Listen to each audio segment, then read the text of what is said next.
system. So apart when PEM-based electrolysis stack, when you come to the system, you have to take care of all the control system and as well as the gas conditioning and dryer, because the hydrogen which is coming out from the electrolysis has high humid hydrogen. If you want directly use it for the fuel, it has to be a little bit pressurized. So before going to pressurized, the hydrogen has to be in a dry condition. So that is preferable by the any compression process. So it has to be a, you have to have some kind of dryer to dry the hydrogen gas before getting compressed, and the compressed hydrogen is being used for any fuel cell application.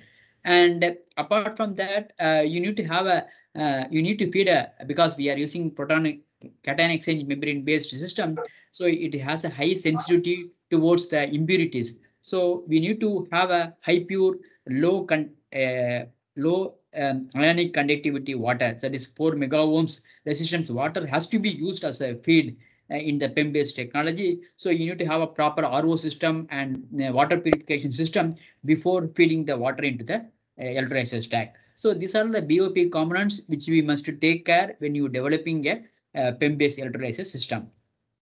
So with that concept, so we started to working on developing a portable electrolyzer which has the production capacity of 0.08 nm cube. So about 80 liters per hour capacity in 1990, in 2000, around 2000 to 2002.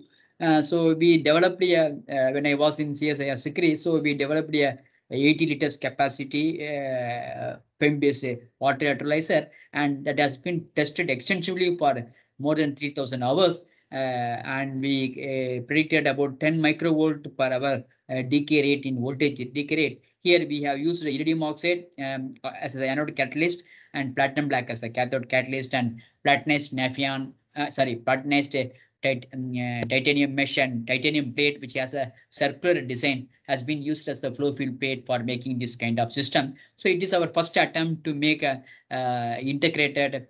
So you can find the lower part of the system. We have a SNPS, so which will give you a DC power supply to the electrolyzer, and we have a drying system. I mean the silica gel column to dehumidify the hydrogen gases which is produced in the electrolyzer system, and it's a very kind of a very compact and which is this was our first attempt in developing a PEM-based electrolyzer system.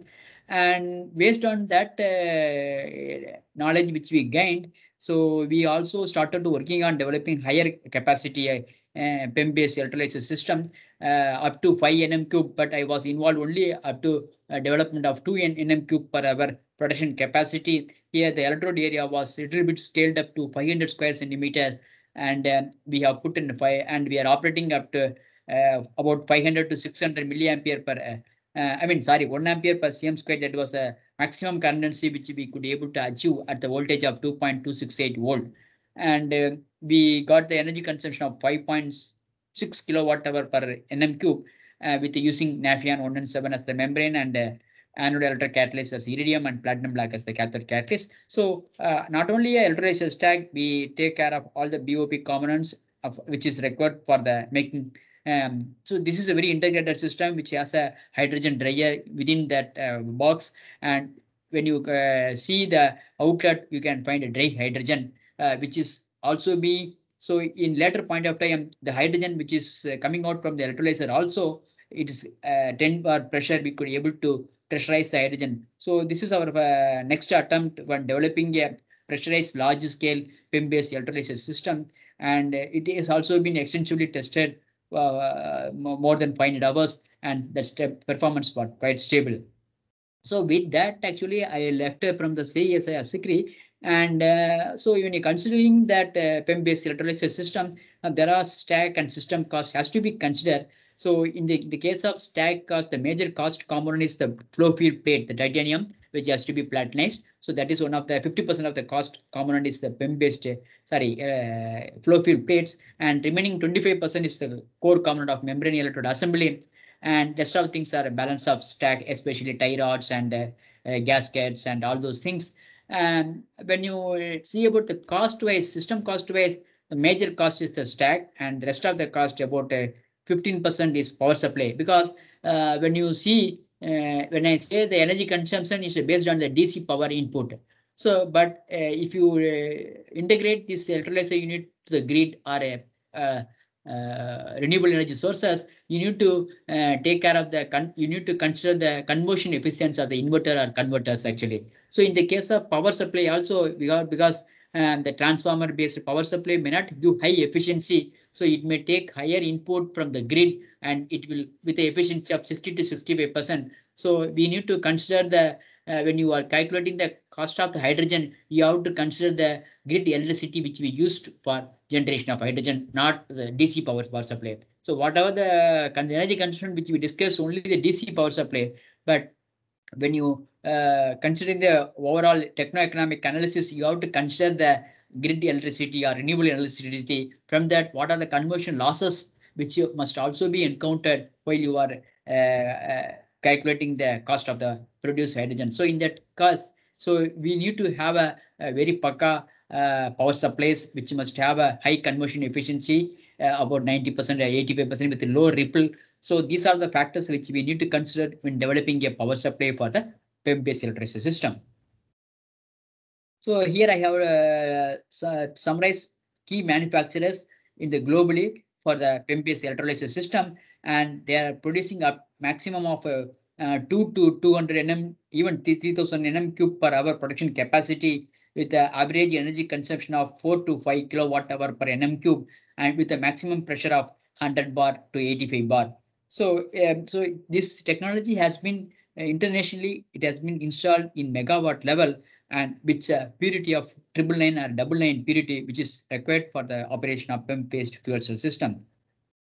So if you see the major international project is currently going on the Europe side. So one of the major international, European side, the PEM-based technology, electrolysis-based technology, major power plant, it is been widely used for the refinery as well as chemical industry. So in the case of European Commission, fuel cell and hydrogen joint undertaking, so they have installed 20 megawatt PEM-based electrolysis system for the shell-based refinery purpose. And second thing is 6 megawatt electrolysis system, which is being used in Australia for the steel plant, because the hydrogen is being used as the coolant in many of the plant as well as the thermal power plant. So it is being used for that purpose. And recently, the French-based company Areva, so they are also working on developing a 1 megawatt level PEM-based electrolysis system for the production of methane as a feedstock. Okay. So these are the, so if you see that this PEM-based technology is also getting matured in megawatt level, and in soon it can be also replaced and it will be cost effective also when compared with alkane based system. So as I said, there are some kind of disadvantage when you go for pressurized system, especially for the PEM-based pressurized system for hydrogen. So the disadvantage is that obviously the stock cost will increase to 20%, and there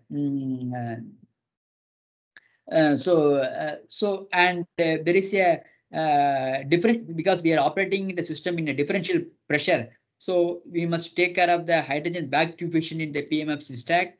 So because of the differential pressure and marginal cost of the mechanical compressions may be less expensive. So when you compare the compression mechanical compress as well as this self-compressed electrolyzer stack, the cost of the self-compressed electrolyzer stack may be higher because of this engineering design which we required for developing a self-pressed electrolyzer system.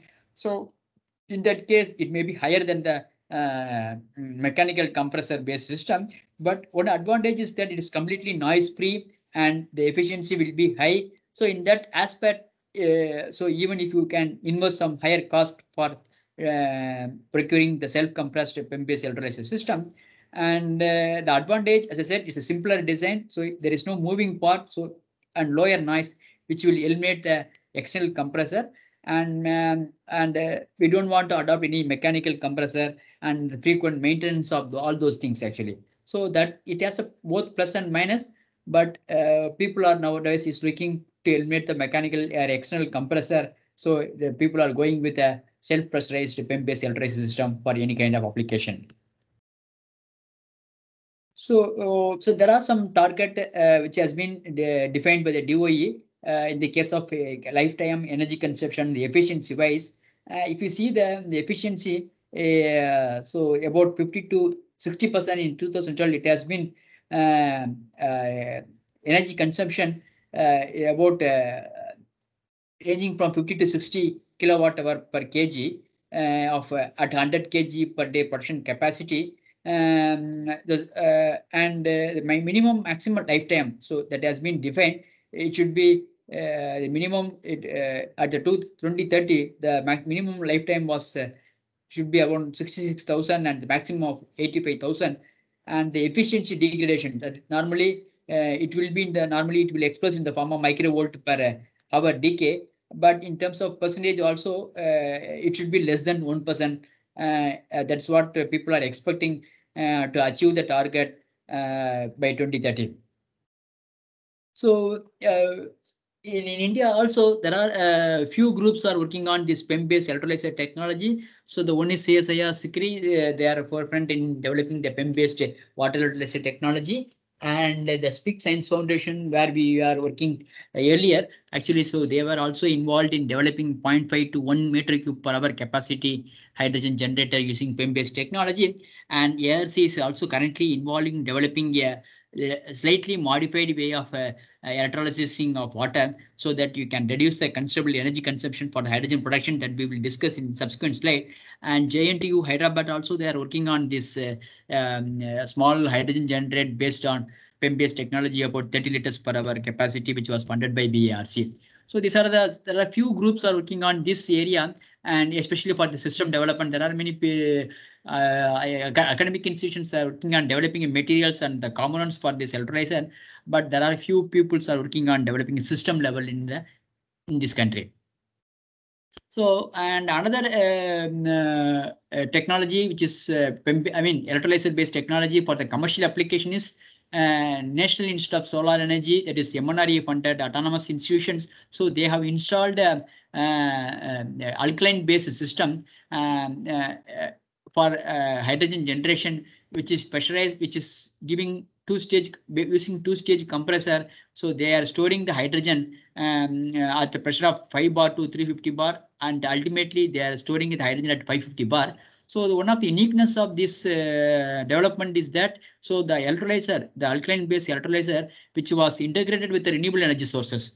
So they have installed about 120 kilowatt PV module in the polycrystalline based PV module. So from that they are taking power for the input for the electrolysis process, and they are delivering about 5 meter cube per hour production capacity. It has been compressed and stored, and it is being used for the dispensing with the CNG gas actually. So with that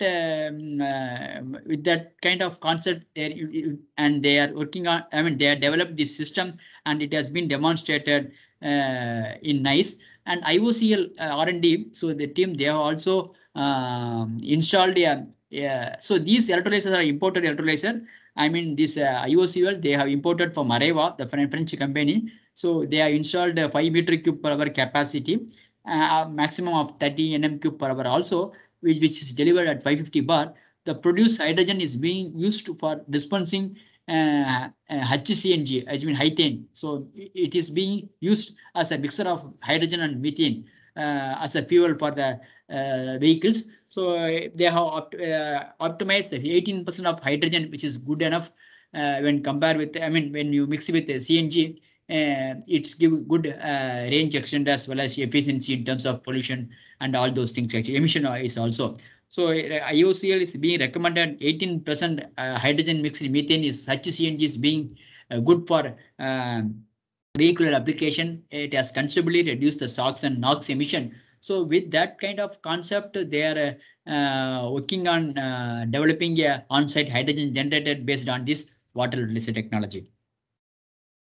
So, coming to the solid oxide based electrolysis system, as I said, this is kind of not mature technology because of the material limitations.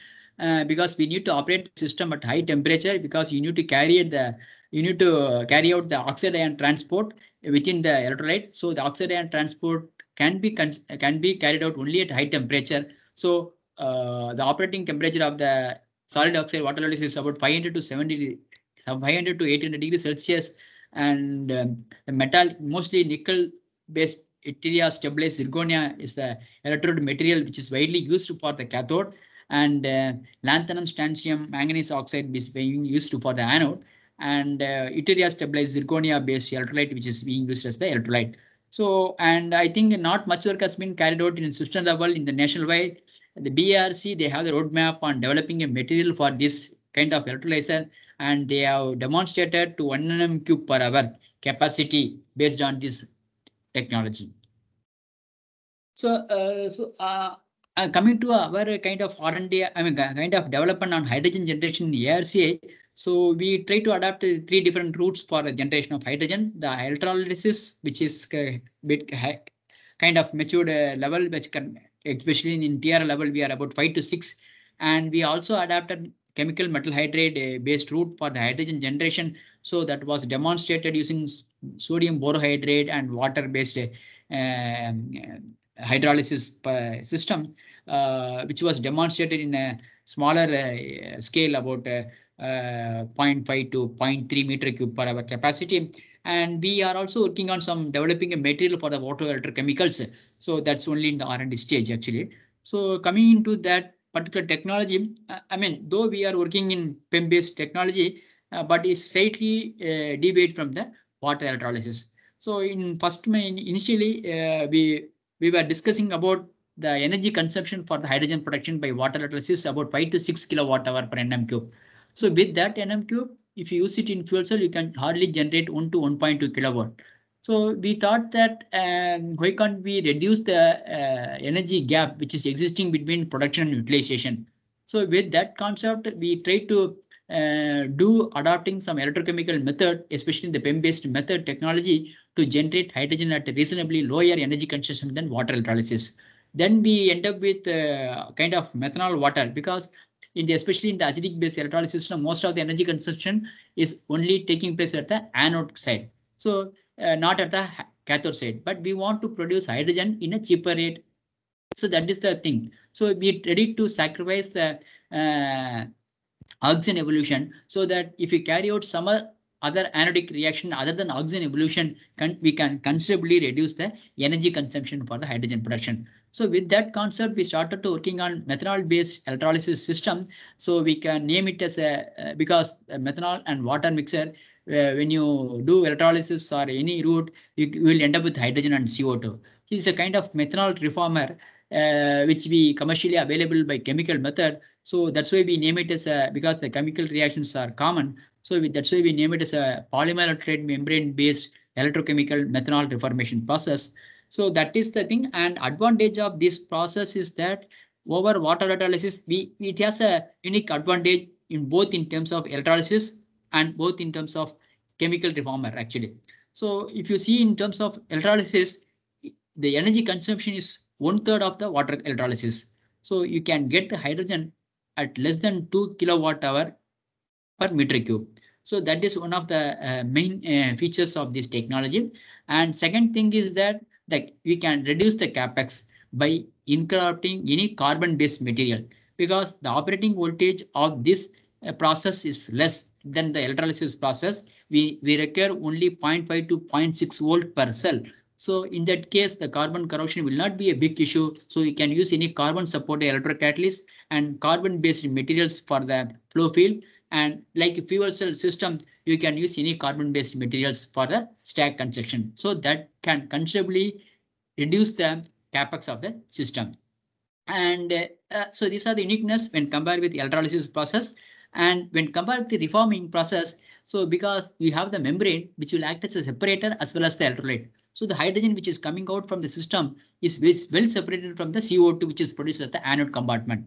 So in the case of normal reforming process, you will co-generate hydrogen with the CO2. So you need to have a further purification system to purify the hydrogen into fuel cell grade hydrogen. So in this case of PEM-based technology, you don't want to adopt any purification system like a chemical reformation method, and hydrogen which is coming out from the system is high pure that can be easily used it for the fuel cell. And second advantage is that we don't want to operate the system at high temperature like other chemical reformer, which can be easily operated at a near ambient condition of less than 60 degrees Celsius. So when it has a both advantage in terms of electrolysis as well as chemical reformer. So with that concept, we started to working on 30 square centimeter electrode area to 770 square centimeter electrode area, and slowly we develop a 0.1 and 1 nm cube, and we recently developed a 2.5 meter cube per hour capacity hydrogen productions. So using this technology, and which was, so as I said, the hydrogen which is produced from this route is highly pure. So we demonstrated by integrating our fuel cell with this electrolyzer, and it has we got a very reasonable performance. So and we compared the performance obtained by the bottled hydrogen as well as the performance obtained by this reformed hydrogen. So both are same, and hydrogen which is produced from this electrolyzer is high pure, and it can be easily integrated with the fuel cell. And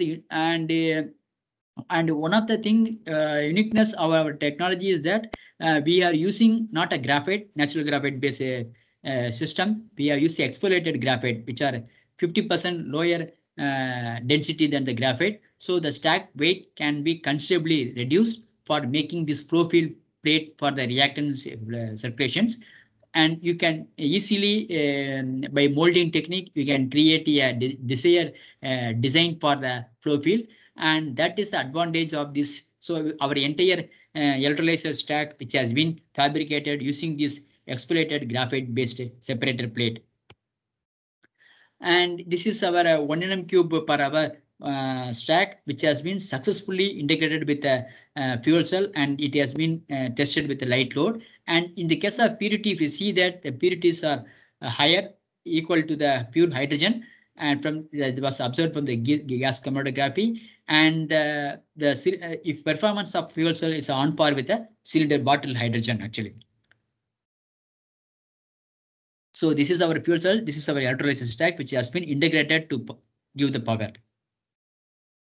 Just as a proof of concept. So this is our journey from point one. So we put it all the BOP components inside the system, and we develop a kind of a very prototype. So this is our journey from 0.1 nm cube to 1 nm cube and 2.5 nm cube per hour.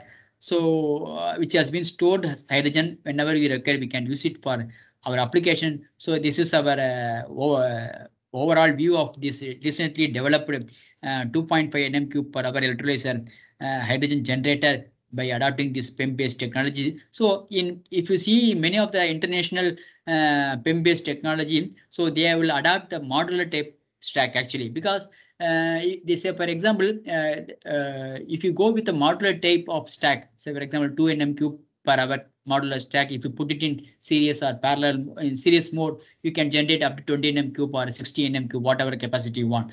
So it is preferred to go with a modular type electrolysis stack. The same concept was adapted in our case. So we have put two different stack, which each has a capacity of 1.5 nm cube per hour capacity. So the maximum rated capacity of the system is 3 meter cube, but we are operating at safely at a 2.5 nm cube per hour production capacity. So, and we have tested up to in hundreds of hours, and the performance was quite stable. As I said, the average energy consumption for the hydrogen production is 1.5 kilowatt hour per meter cube. Because if you see the performance, so we are spending about 1.5 to 1.5 unit of electricity to generate 1 meter cube of hydrogen. So with that 1 meter cube of hydrogen in fuel cell, you can generate 1 to 1.2 kilowatt. Now we are trying to reduce the electrical energy gap by adopting this reformation process. Even though if you consider the methanol cost as a feedstock cost in the hydrogen, the overall cost of the hydrogen has come down tremendously. So we have done some kind of techno-economic analysis. So we will end up with $3 to $4 per kg of hydrogen when you are adapting this kind of route. When the case of electrolyzer, the cost of the hydrogen goes up to $6 to $7 per kg. So in that case, we are close to reformation route, but the DOE target has fixed the hydrogen production cost should be less than $2 per kg. But none of the technology is meeting that target. But the currently existing steam methane reformer also is vary from 2.5 to 3.5 dollar per kg cost actually. So this is what the purity of hydrogen which we produce from this system. And as a proof of concept, actually, so because this is electrolysis system, obviously we need to integrate with renewable energy sources. As a kind of proof, we integrated the 0.1 nm cube per hour, 10 liters per hour production capacity hydrogen generator, which we also integrated with the solar PV panel, and we did as a demonstration. And depending on the radiation efficiency, the hydrogen production rate is also varying. That's as you can see in this figure.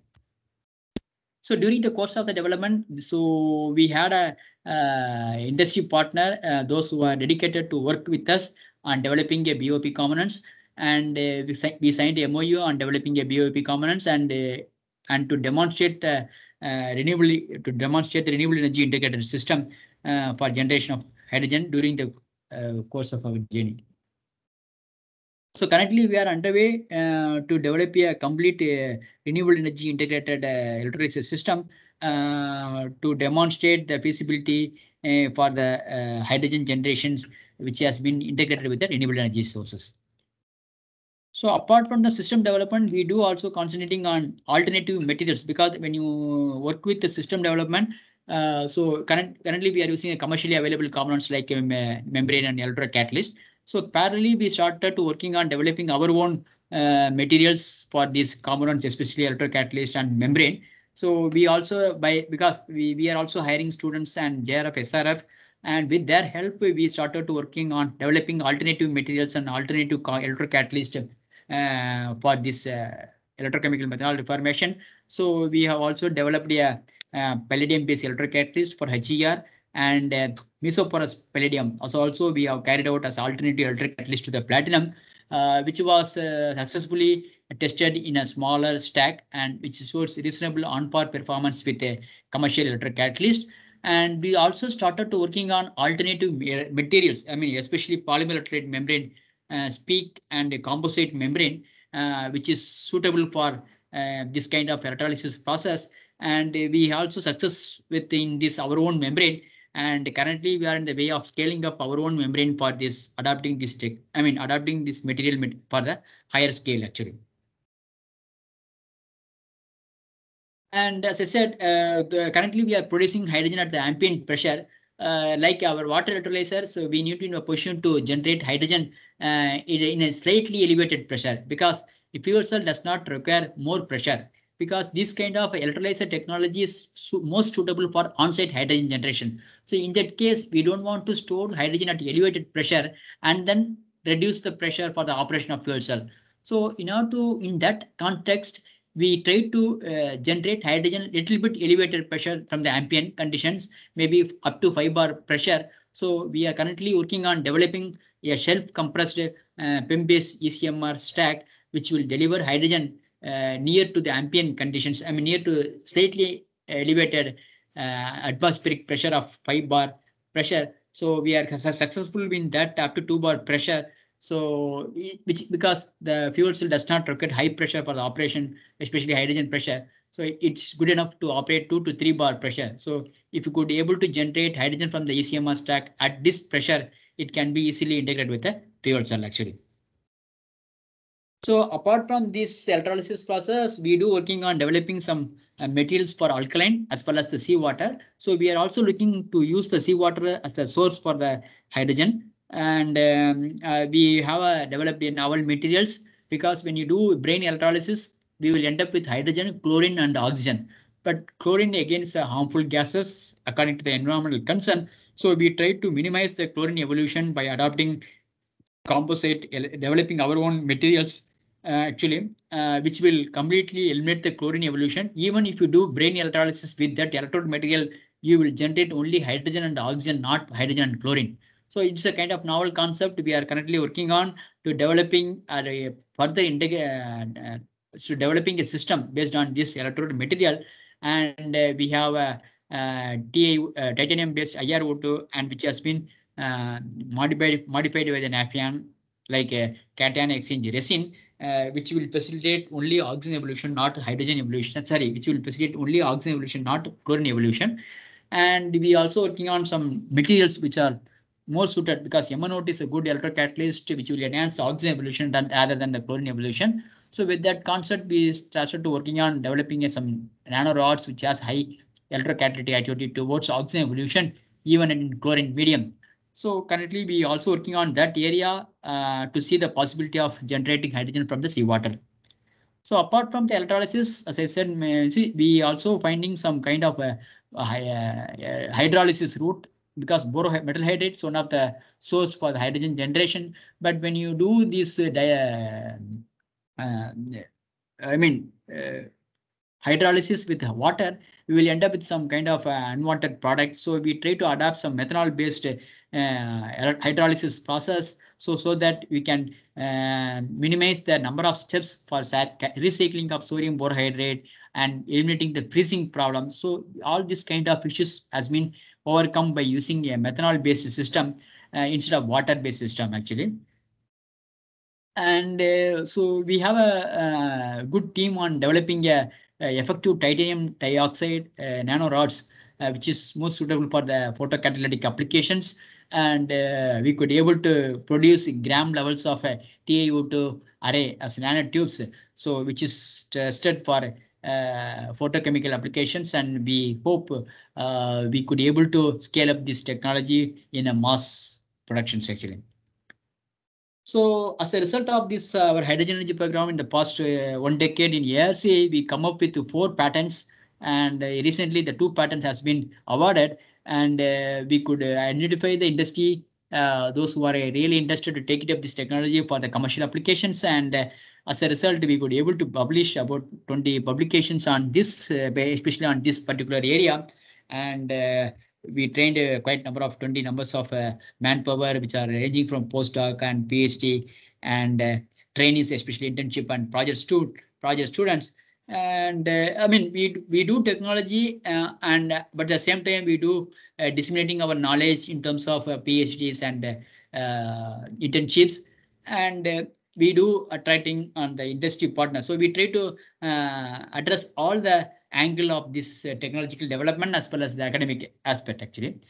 So it's a kind of analysis which I carried out based on the available literature, um, because it's a hydrogen is going to be a energy storage medium like battery, but in what way it is going to be a better than battery. So when you address these questions actually, so there are two factors which we need to consider. There is a term, the energy stored on investment. So that is it is nothing but the ratio between energy required to manufacture the device, from that device how much amount of energy you are getting back throughout its lifetime. So it's a kind of simple analysis. So if you consider that term, and if you apply the term for both hydrogen fuel cell as well as lithium battery, so because in what way we can correlate these two things is that the lithium battery is kind of charge discharging process being taking place in the case of electrolysis and fuel cell, because we are taking power from the renewable, splitting water molecule into hydrogen or oxygen, store it, and use it in fuel cell. Again, you're getting back into water and power. So in this way, it's a charging kind of discharging. So in this way, you can compare battery and hydrogen fuel cell, regenerative hydrogen fuel cell. So if you put that term ESOA, so in the case of fuel cell, it is about 59%. In the case of lithium and battery, 35, because the amount of energy which you need to spend to create 1 kilowatt battery is higher than the amount of energy which you need to spend 1 kilowatt fuel cell and electrolyzer. So that is the thing, and the energy dispatched over a period of time. So there are some kind of assumptions has been made for lithium battery as well as the fuel cell efficiency and the electrolyzer efficiency that has been considered at given in the footnote.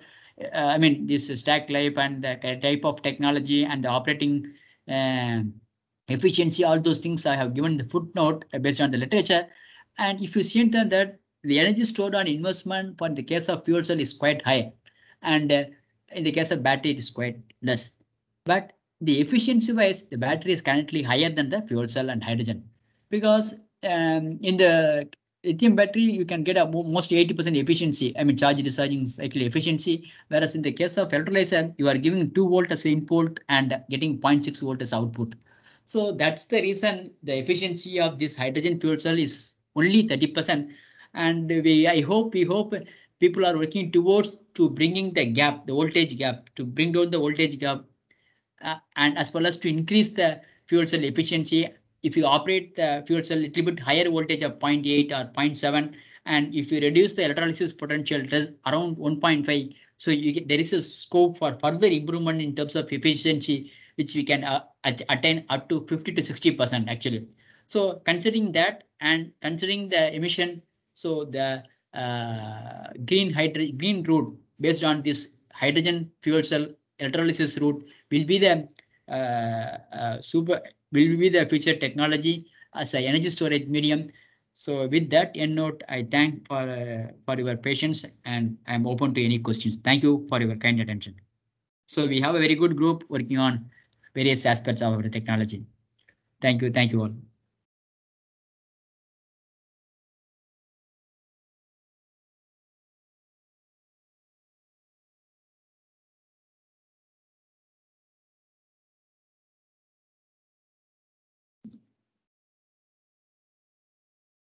Hello.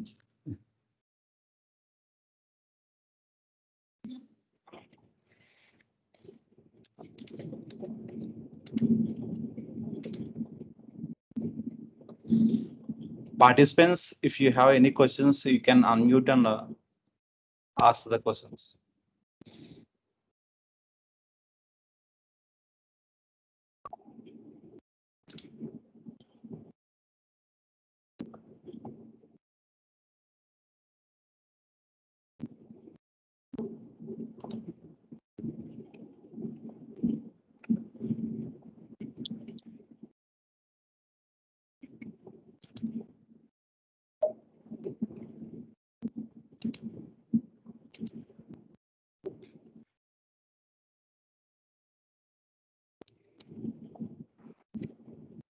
Hello.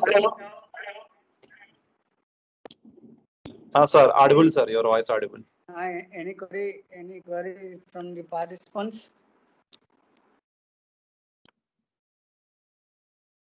Any query from the participants?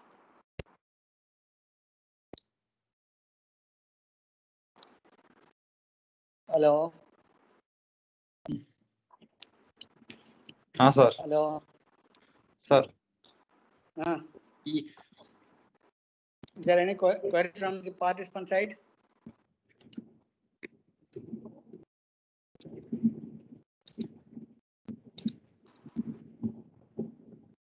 Okay. If they have any query, they can drop a mail. Of Sure. It's a post class session, and this disconnected actually net. Probably some of them they have left. Now they are slowly joining. Okay. Anyway, I'm available through email, so no issues. Yeah. So I thank Dr. Balaji for his wonderful lecture on how hydrogen generation by water electrolysis can be done, and different techniques involved. I think this is the first time we have a long lecture covered for about 1 hour 45 minutes. Other speakers, of course, wonderful lecture. Other speakers, they have stopped by 1 hour or 1 hour 15 minutes. Okay. Of course, you have given a lot of materials. Yeah. So very huge content. Okay. So continuously, of course, you are speaking. So because I have been involved in this area for the past 2 decades. So yeah. I'm impressed. Yeah, much that's impressed. So in one area you are working, I think. Yeah. For a long period. Anyway, thanks for the opportunity. Your presentation itself, I understood. You are have very good basics in this area. Yeah. Of course. Yeah, we have recorded your lecture as well. Thank you. Okay. So we will circulate to all participants. Sure. So thank you very much, Dr. Balaji, for your wonderful speech. It will be igniting our minds. Thank you. So on behalf of NIT Rourkela and Department of Mechanical Engineering of our institute, I really sincerely thank you for accepting our invitation. Had it been the morning session, still more audience would be there. Yeah. Post lunch, Yeah, yeah. everybody. That is very difficult, especially hearing more than 1.5 hours. That too after post lunch is a bit difficult for everybody. You know very well. After Yeah, yeah. lunchtime, people are little lazy. Obviously. Yeah. Okay, sir. Very good. Thank you. Very good. Thank you very much for your Thank you. wonderful presentation. So I think you can give opportunities to our young participants.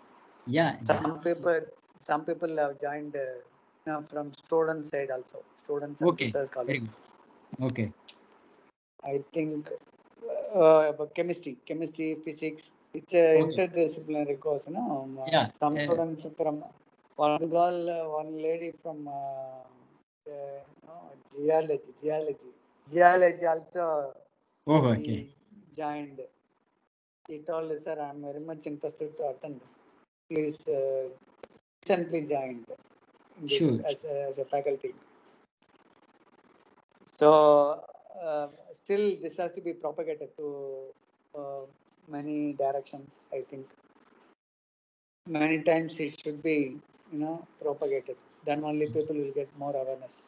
Yeah, yeah. That's true. So actually, institute side, probably you are conducting many courses in your center. Yeah. Institute Actually, side, ours is the first of its kind in India. okay. Okay. Okay. So To because conduct this kind of faculty development program. okay, yeah, yeah, yeah. And currently we are in the way of demonstrating our technology outside our lab actually.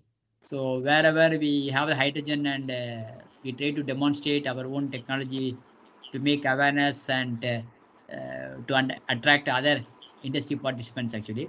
So with that time actually 8th October every year we are celebrating as a kind of hydrogen fuel cell day.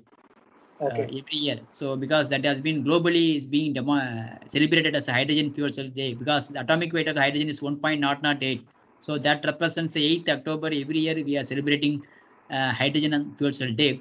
So I think last 3 years we celebrated first 2 years 2018 onwards we started to celebrate.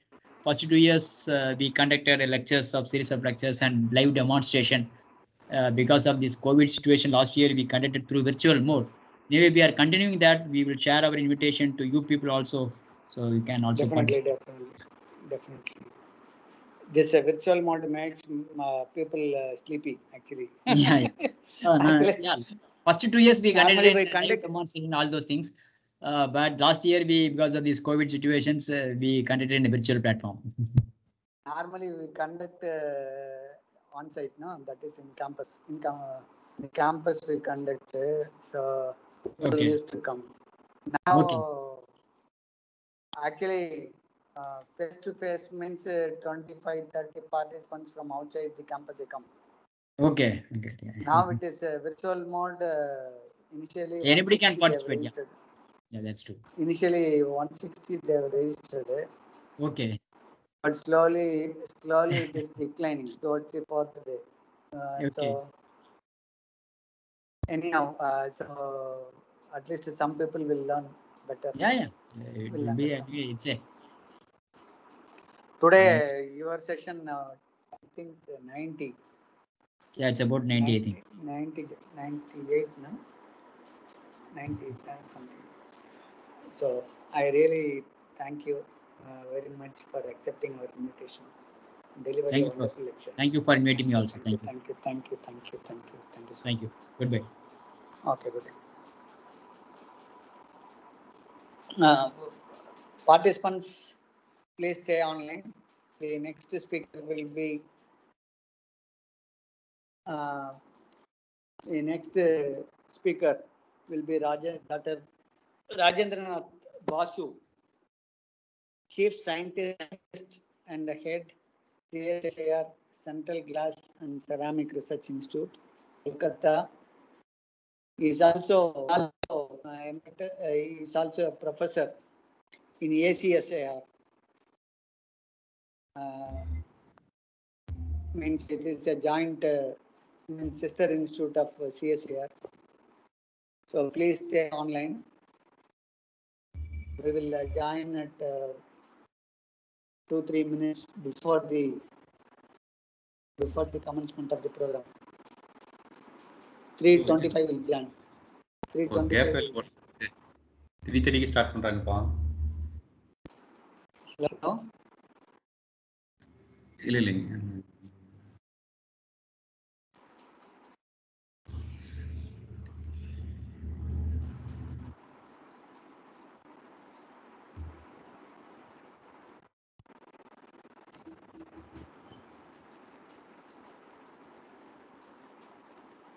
இல்லைங்கண்ணா, அந்த book அது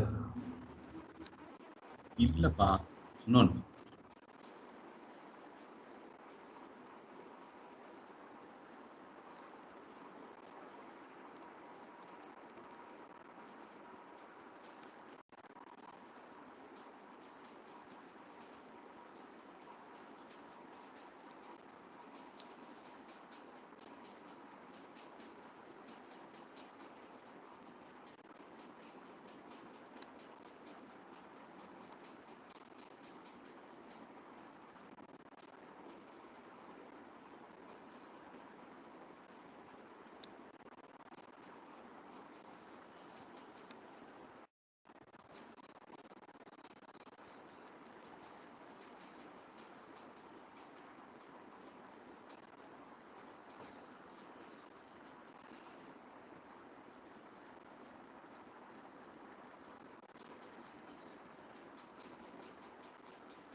Hello.